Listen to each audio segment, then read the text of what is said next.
Group ট্যুরে আপনি না যেতে পারলেও এইবার ঠিকই ট্যুরে বুধ, শুক্র, শনি, বৃহস্পতি, ইউরেনাস ও নেপচুন ২৮ ফেব্রুয়ারি ২০২৬ সন্ধ্যায় আকাশে দেখা যাবে এক অসাধারণ সেলেস্টিয়াল শো। একসাথে সারিবদ্ধভাবে দেখা যাবে ৬টি গ্রহ। বুধ, শুক্র, শনি, বৃহস্পতি, ইউরেনাস এবং নেপচুন। বিজ্ঞানের ভাষায় এই ঘটনাকে বলা হয় প্ল্যানেটারি প্যারেড। সাধারণত ২ থেকে ৩টি গ্রহ একসাথে দেখা যায়, কিন্তু ৬টি গ্রহ এক লাইনে দেখা যাওয়া খুবই বিরল।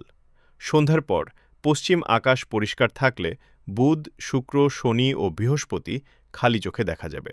তবে ইউরেনাস ও নেপচুন দেখতে দূরবীন ব্যবহার করলে সহজে দেখা যাবে।